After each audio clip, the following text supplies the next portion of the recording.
After more than 50 cruises, you'd think that I would never make any cruise and travel mistakes. But on my recent cruise, I made one of the mistakes that I always tell people not to do. I'm going to share it with you and why I think that there may have been some karma involved. Hi there, I'm Ilana from the website lifewellcruise.com. Welcome back to my channel. Now this is going to be a little bit of a chatty video.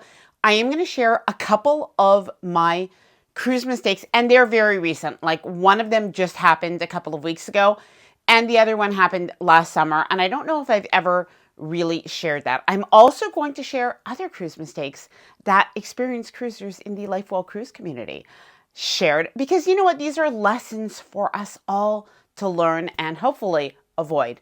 And then I'm going to share with you my next cruise reveal. Now, before I get started, you know the drill. If you like this video, if you find it helpful, informative, or enjoyable in any way, then please do give this video a big thumbs up. I really do appreciate it. And please subscribe to the channel if you haven't done so already. Let's get started. All right, I'm going to share one that happened to us, but it didn't only happen to us because many people shared that something similar happened to them. So Ethan, on the last night of our Disney cruise, put his luggage out in the hallway.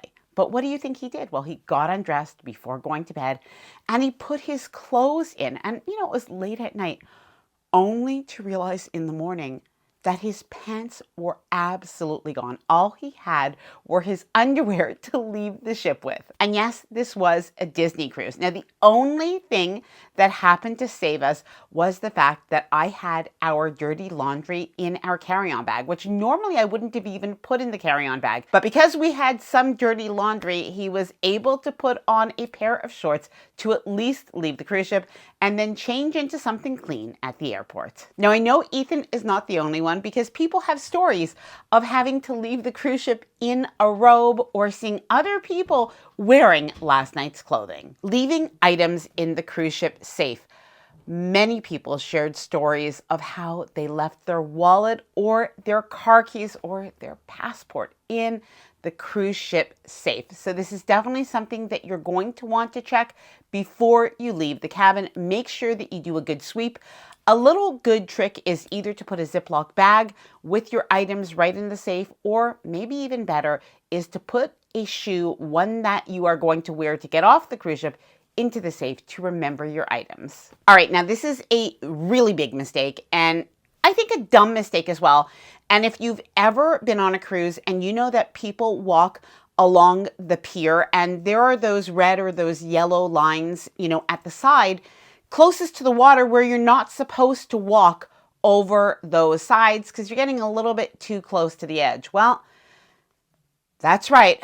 There are some cruisers. Every year, there's probably about 3, sometimes 4 grown adults. You know, we're not even talking about children. It has happened, though, before to children. So people really should hold their children's hands. But grown adults who've just like slipped into the water from there. And I have to say, every time I'm walking on one of the piers, I'll watch some people who are walking on the other side of that line dangerously close, and I definitely can see how that can happen. Now, speaking of only being in their underwear, many cruisers have shared stories of how they've gotten locked out in the hallway in only their underwear, or yes, even worse. Now, beyond that, there are people who say that they got out of the shower without clothing, of course, to walk into their cabin, head towards the balcony, only to find that there was a worker right there. So it is something to look out for. Okay, so here is the mistake that I just made, and I honestly was pretty upset about it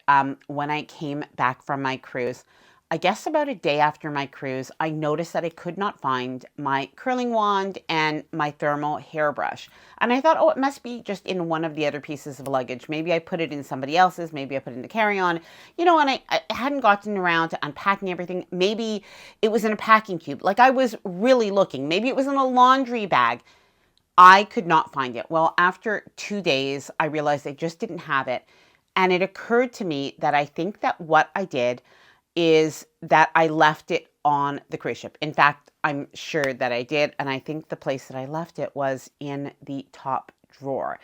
Now, something that we did on that cruise is we took our own luggage off in the morning time. And it's not something I typically do, so I think it was a little bit out of routine, which meant that I wasn't as organized with my packing on the last day. I left some of my packing until about 11:30, I would say, at night, the last night of the cruise after the silent disco.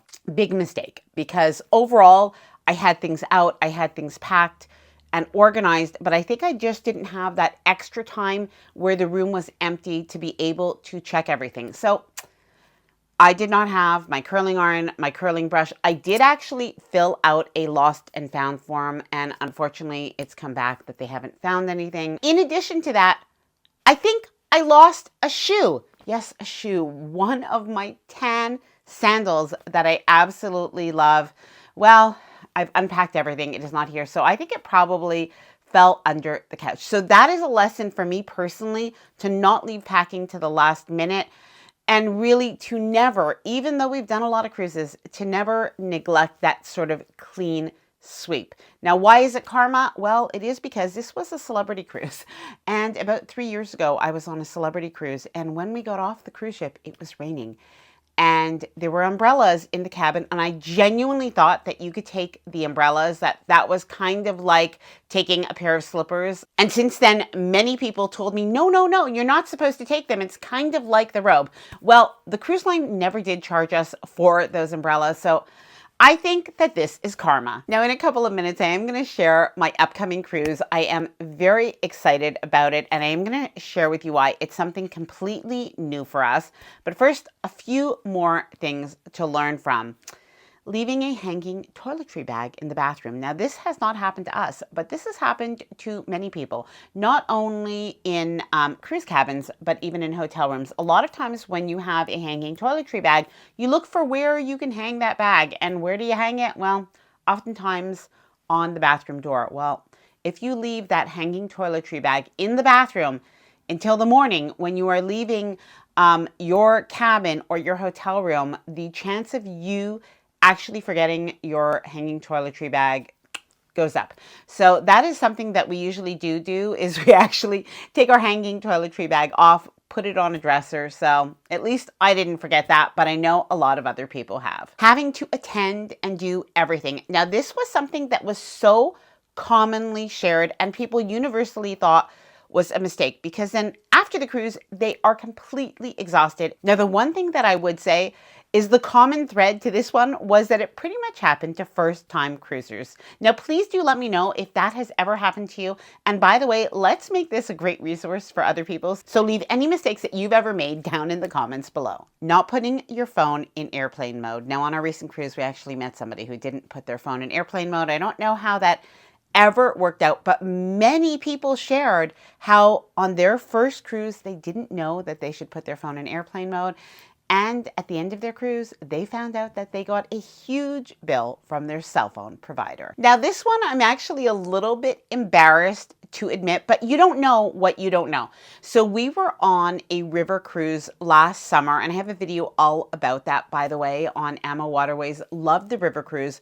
But I'll tell you, after so many ocean cruises, there was something I didn't know. And that was that on a river cruise, when they said that dinner was starting at 7:15, what they meant is that dinner was at 7:15.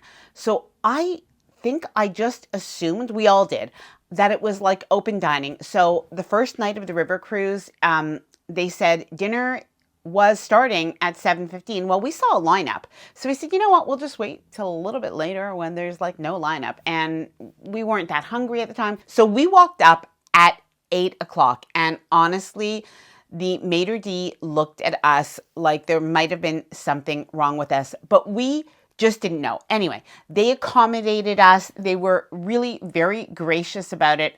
But I did learn my lesson, and definitely river cruising, the fact that there were only like 160 people on the ship, I realized I cannot expect the same thing from an ocean going cruise. Ooh, and this one is a big one and a little bit personal, not to me, but to a lot of the people that did share it. It is going on a cruise when your relationship is in trouble. And I'm sure some people can relate to this. I actually know of more than a couple of couples and families who have done this, and they've said it was really, really challenging. Well, you know what? When the relationship is having difficulty, it doesn't get better because you're on a cruise. And if you have other people like family members that are with you or friends, it can be very awkward and probably not the best memory. All right, shifting gears a little bit. Our next cruise. Now, I have to tell you, I am very excited about this cruise for a couple of reasons. First of all, this is a ship and ship class that we have never tried before. And I know a lot of people have asked, what do you think of this ship? What do you think of this ship class? And I've only been able to say what I've heard. We have never tried it for ourselves. It's also kind of pretty exciting. I will tell you why in particular.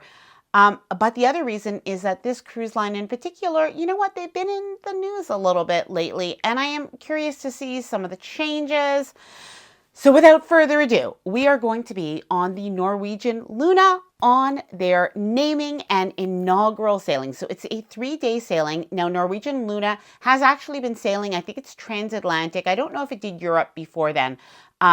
But I have friends that are on that ship, and they've actually been sort of texting me and telling me that this is a really good ship, that I'm going to like it. So I am looking forward to it. We've never been on, Aqua or Viva or Prima. So we've never done any of those. And I'm actually really excited about seeing the Norwegian ships beyond like the Breakaway and the Breakaway Plus class. Now, where is this cruise ship going? Well, like a lot of those inaugural naming sailings, it is a 3-day cruise. So we are going over to Great Stirrup Cay. Now, I'm excited to see Great Stirrup Cay because they have made some changes. And I'm curious to see the changes as well as to see if we are able to use the pier this time. Now, one of the fun things about these 3-day cruises is the fact that there's a lot of media there. There are some cruise bloggers, some other people that I know, and some news outlets and that kind of thing, and travel agents. I don't know if